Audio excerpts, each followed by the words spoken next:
नाम गुम जाएगा, चेहरा ये बदल जाएगा, मेरी आवाज़ ही पहचान है, गर याद रहे। लता मंगेशकर भारतीय संगीत का एक ऐसा चेहरा जिससे भारतीय संगीत की पहचान कहा जा सकता है। भारत की सबसे लोकप्रिय और आदरणीय गायिका लता मंगेशकर अपने आप में संगीत का एक युग थी। संगीत प्रेमियों के लिए वो न केवल एक गायिका बल्कि संगीत साधकों की वो प्रेरणा थी।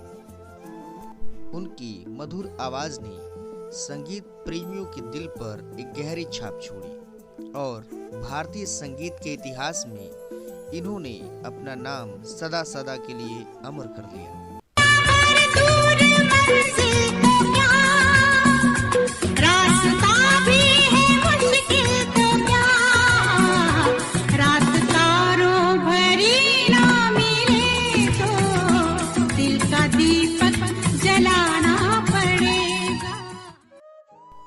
भारत में ही नहीं बल्कि पूरी दुनिया में अपनी आवाज से इन्होंने अपनी एक अलग पहचान बनाई।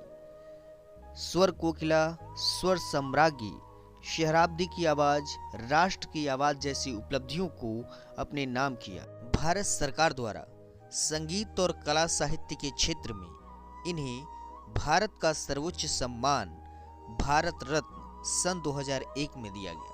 इसके अलावा पद्म विभूषण, NTR पुरस्कार, राष्ट्रीय फिल्म पुरस्कार, बंगाल फिल्म पत्र संगठन पुरस्कार और फिल्म फेयर सर्वश्रेष्ठ पार्श्व गायिका पुरस्कार से इन्हें सम्मानित किया गया।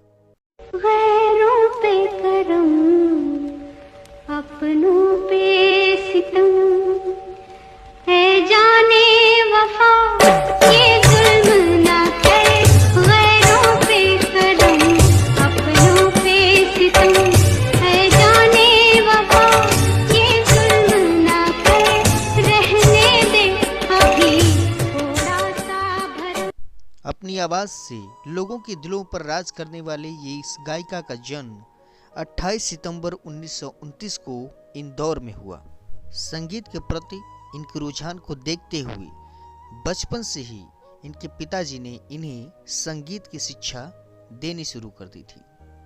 इनके पिताजी हमेशा इनसे कहा करते थे कि मेरे बाद तुम्हें ही अपने परिवार को संभालना है। मात्र 13 वर्ष की अवस्था में लता जी ने अपने पिताजी को खो दिया। इस छोटी सी अवस्था में इन्होंने अपना धैर्य नहीं खोया और अपने परिवार की जिम्मेदारियों को समझते हुए इन्होंने काम खोजना शुरू कर दिया।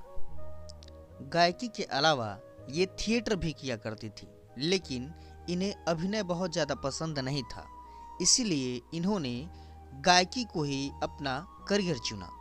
लता जी का पहला गाना किती हसाल नामक एक मराठी फिल्म का था, जिसके डायरेक्टर वसंत जोगलेकर थे, लेकिन किसी कारणवश ये गाना रिलीज नहीं हो पाया।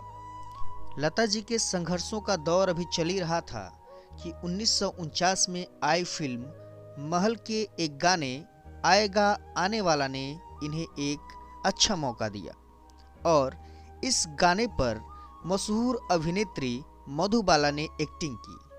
ये गाना अभिनेत्री मधुबाला और लता जी दोनों के लिए बहुत ही लकी साबित हुआ और इस गाने के बाद लता जी ने कभी भी पीछे मुड़ के नहीं देखा। आएगा, आएगा, आएगा, आएगा आने वाला, आएगा, आएगा, आएगा। यह फिल्म और यह गाना दोनों सुपर डुपर हिट रहे। लता जी ने इस गाने के बाद अनेक भाषाओं में बहुत सारे गाने गाए और वे सदा एक सदाबहार गायिका के रूप में आज तक लोगों के दिलों पर राज करती हैं। अब यादों के कांटे इस दिल में चुभते हैं, ना दर्द ठहरता है